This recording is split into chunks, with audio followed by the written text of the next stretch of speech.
Hi guys, welcome back to the channel. Today we are going to do some realistic looking watercolor droplets. So things that you'll need is watercolor paper. You can use 200 GSM or 300 GSM hot or cold pressed paper. Today I am using Brustro hot pressed 300 GSM watercolor paper. This can also be used for acrylics. You will need two shades of blues. I'm using Camlin's Persian blue that comes in a tube. I always use tube watercolors. I prefer them over cakes. I'll tell you later why. Cobalt blue also, which is the lighter shade of blue. You'll also need black. And one important thing that you'll need is a white charcoal pencil. This will be using for doing the highlights. Now if you don't have a white charcoal pencil, you can still do this. You can use white acrylics. Okay, so let's get started. First we'll draw a few outlines of the droplets. Now as you know, all the droplets are not of the same size. Some are small, some are big, and some are of circular shape while some are of uneven shape. So we'll draw them accordingly.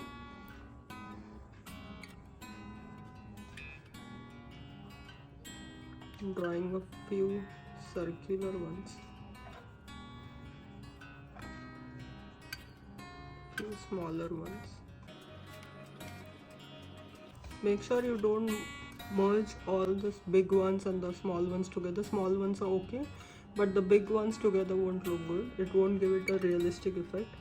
So around the big ones we'll do some small ones also.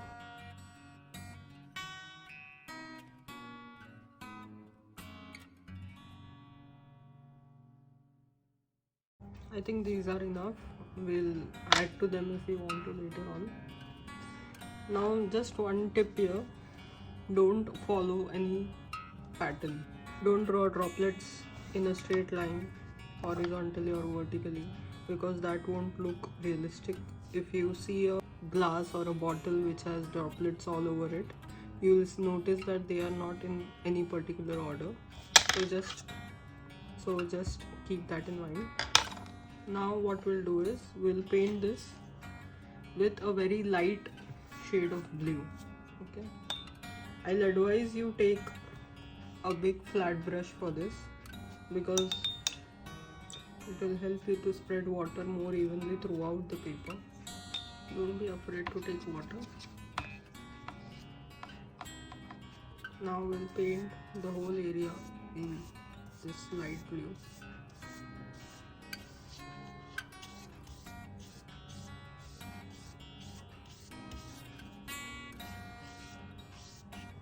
Okay, once this is done, I know this is too light. We are going to make it a bit darker now in the second layer. But make sure guys that you don't make this so dark that you can't show shadows on your droplets. So here we'll add some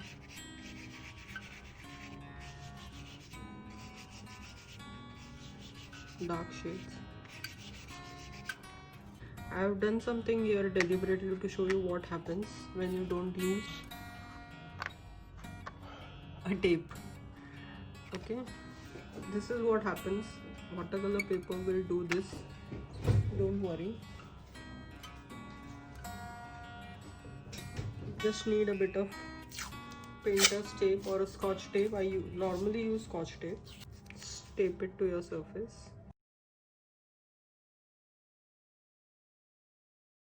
I'm going to also show you something which I love about watercolors. I'm just wiping my brush so it doesn't have any water in it. And you know this is wet, right? If I do this, the brush will actually pick up water and paint. So it will create a lighter texture. This is called lifting up. And it is really fun. I love watercolors for exactly this reason itself. Okay, if you feel you want a bit darker shades in between, you can do that right away. just blend it all in, and if you think that you have made a mistake, just wipe your brush, pat dry, and pick up the color. This will make your life much easier, guys. Now we'll be using a round brush to paint our droplets. So I'm going to start with the lighter blue that we are using earlier. Now we'll take a bit more paint than we took last time, and I'm going to now explain you the anatomy of a droplet. The droplet is water falling down, right? So the bottom part of the droplet doesn't receive much of light, so it will have darker shades, and the top part will be lighter. It reflects light. So the top part, in the top part we'll be using this white charcoal for highlights. So, and at the bottom we'll also be using a bit of black to enhance those shadows. But right now we are going to just outline it with this blue.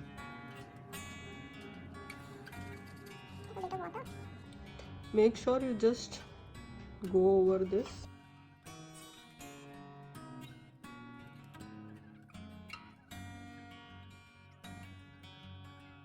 Now we know that the top portion needs to be lighter, so we'll lift up a bit of color right away because we don't want that outlines here. Same goes for this. Now what if your paint dries and you can't lift it up? So you just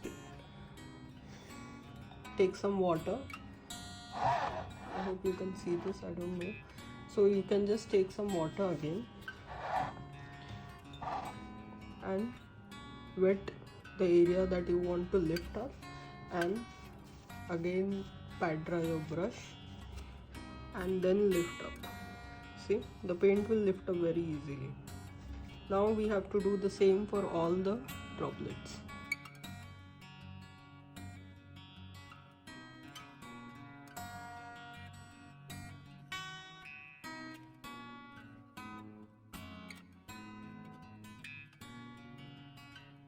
Next we are going to draw a darker blue outline for this one, but before that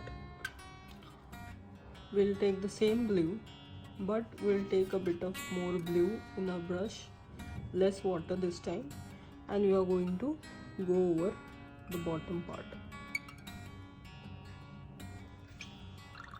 Now this is too dark, as you see. Take a dry brush and go over it. This will also help you blend the colors in a better way.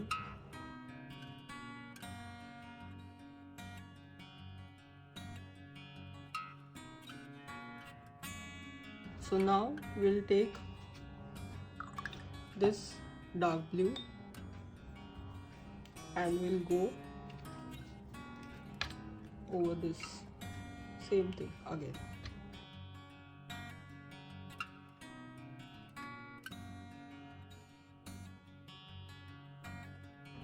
Let this dry a bit for like 5 minutes. I wanted it to dry because watercolors get a bit lighter when they dry. So this is still light. We need one more shade of blue to outline.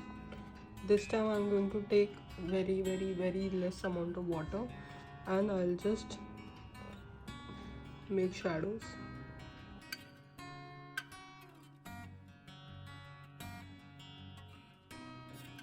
Now comes the most important part. We have not used the black yet, so now we are going to use black. I don't like using much of black in any of my paintings, but in this one we are going to use a little bit of black. Now we are going to outline these droplets, especially at the top, okay, and a little at the bottom as well.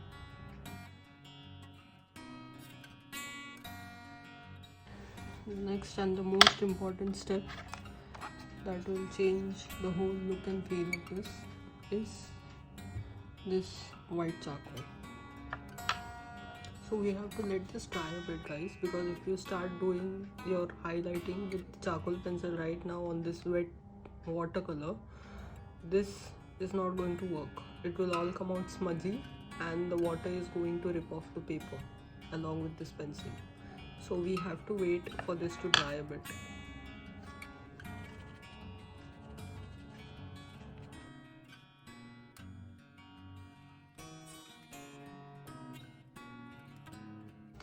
Now, this is the secret weapon that I was talking about. This is a white gel pen that you will get at any stationery shop.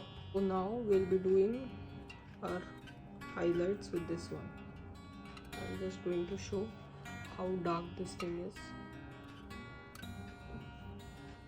So now we'll go very lightly over this to make our highlights.